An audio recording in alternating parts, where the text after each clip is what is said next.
It's the end of the year, and we've got to talk about how you might be getting in your own way. You might be your biggest problem, and it might have been your biggest problem all year long.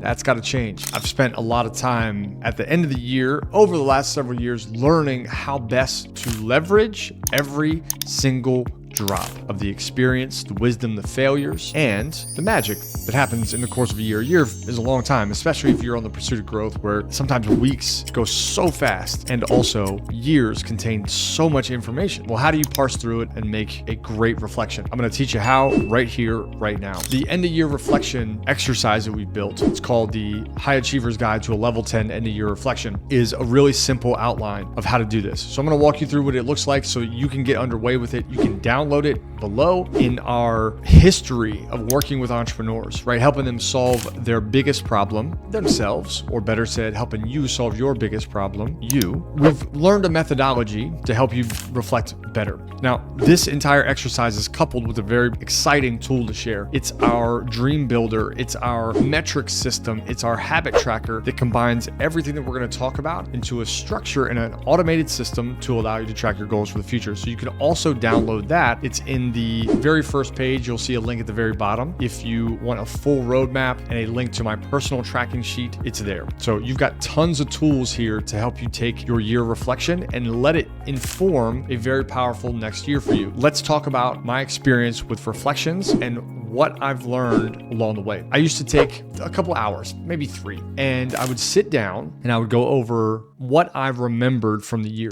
And unfortunately, with as much happening even then, compared to now, it's much lighter, but even then I was still unable to remember or recount what the year had brought me. So instead, I started taking 2 days. I mapped out a solid period of time that would allow for me to really slow down and look back. And over the years, I got better and better at this. So I would book a hotel room, I'd sit in it, I'd lock myself in, I'd put some headphones on and listen to my favorite tunes. I'm one of those guys that listens to the same song on repeat just over and over and over until I can't listen to it ever again. So I'd find a tune and I'd get to work. Now, in this reflection, you're going to learn this through the course of the PDF that we have for you, the tool, but I want to share with you what I've learned. The first thing to go back into is your memories. Now, you can try to recount everything. You can try to use your mind, but it's an ineffective system. There are 2 places that I would encourage you to go. First, I'd say go back through all of your calendar. What I do every year is I print my calendar. It's 52 pages, 1 week per page, and I print the whole thing. And I go through with a highlighter and I circle, star, and mark memorable moments. Sometimes they're meetings that I never knew I would have. Maybe they're speaking engagements. It might be big wins. It could be something as simple as a weekend that I prioritized myself and my care. Then I look at all of my photos. I go back through the beginning of the year and I go back through every single photo. Now, that can take a long time in itself, so you might need to scroll through a little faster than normal. Those 2 things, though,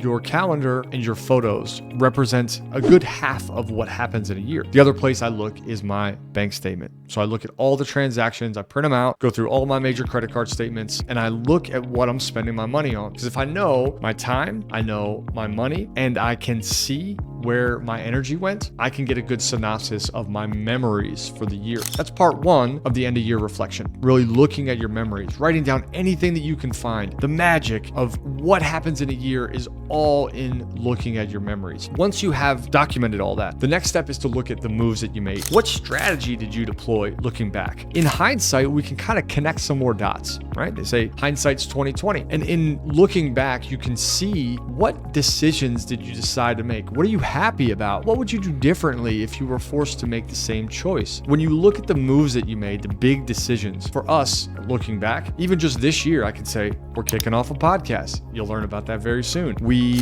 decided to change up our coaching structure. We built formats. We changed our retreat structure. We launched with several different partners. We expanded the number of clients that we work with. All kinds of tools got built. We can look at the moves and say, did this work? Did it not work? But you have to have the moves written out already.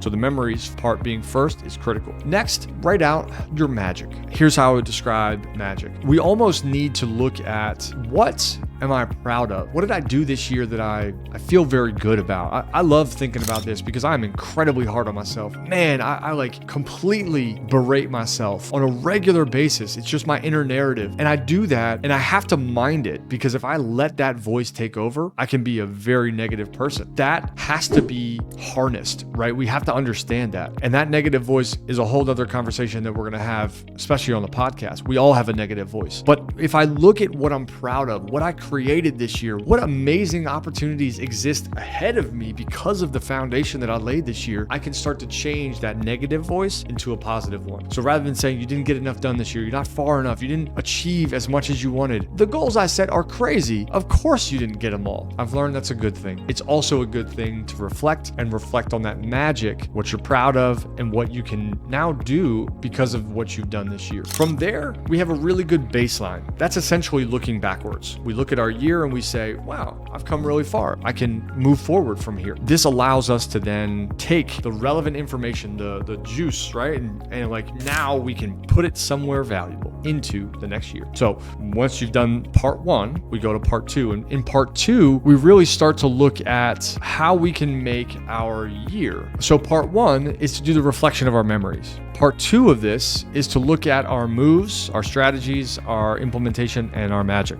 Once we do that reflection, we're ready to move on to part three, where we build out our new year. The format that we use for this is to look at 4 different categories. All of our work is based on 4 categories. Number 1, career. This is our money, our finances, our investment, and our job, our business, our enterprise. Next, we have circle. Circle is our influences, our peers, the family that we have, the people around us, anyone in our ecosystem. It could also mean your environment, where you live, what is in your home, what you do outside in your local network and neighborhood. All of that's very important. Your circle is critical to growth. Third is time. What are you doing with your minutes? What are you doing with your moments? Are you creating memories, or are you stuck trapped in a box? Are you using your time to do what you love, or are you stuck doing work that doesn't fulfill you? And number 4, health. This is your physical health, your mental health, your emotional health, might even be your spiritual health, could be your financial health as well. Health is a really important pillar, and these 4 categories are how we're going to build our year. From here, we want to create pages, and this is all documented in this tool, where we can start to look at our accomplishments from this year in each of these 4 categories and use them to inform the creation of new targets. When you know where you've been, you can set the goal even higher. You can 10x the goal. In fact, I would say it's a great time to look at what did I accomplish and how can I get to the next level? Like the next big jump. What's going to have to happen for that? And once we do this in each of the 4 categories, we have a lot of structure. We have a lot of ways that we can take this and implement it into a trackable system. I believe in tracking because what you measure expands. Where you put your attention by tracking will inevitably get more love. It'll come to be much easier and smoother. Something I've learned the hard way. In part 3, though, we're also creating an outline of the year. When do these things happen? Sometimes we set goals based on a desire, like buying a rental property or investment portfolio. Okay, well, is that going to happen in quarter 1? Is it going to happen over time? What is it that's going to create the most success for you? And all of these pillars for us create a lot of different ideas. We can set goals in 2 ways. We can set goals that are structured to happen over time, where we go to the gym every single week, or we write a postcard to some friends of ours every single week, right? It's recurring. Or we can set a goal that happens in sequence, where maybe we need to identify a property in quarter 1, then we need to put an offer in quarter 2, and then we have the acquisition and setup for a short-term rental in quarter 3. You could say the same thing with vacations. You might need to identify the vacation, book the vacation, and then go on the vacation. So this structure will help you implement a full year map, top to bottom. And the purpose of reflecting is to make better choices going forward. We learn lessons in reflection more than any other time. That's where we learn. So we then apply that learning to the new year. The document will walk you through everything that you need to know. And if you need help, you can book a pattern discovery call, and we'll help you not only implement what you found, we'll help you break through any of the problems and struggles that you're encountering, setting up a really successful year. I think that doing an end of year reflection is one of the most important things you can do. And this month going into it, you'll have to set aside time. You'll have to prioritize you. If there's any business activity that's meaningful this time of year, it's pausing and aiming That's what you're doing. You're aiming into the next year. And we're here to help you get out of your own way. If you're stuck handling too many activities at the end of the year, if you're not delegating, if you're not creating space to reflect, you're also not aiming. So take this exercise on, take it serious, lean into us if we can help you along the way, and be mindful that your end of year reflection is designed to teach you something. Don't give yourself too hard of a time in reflection. Learn the lesson and move forward. Have a happy holiday. We'll see you here soon, and stay tuned. We got a podcast dropping very soon.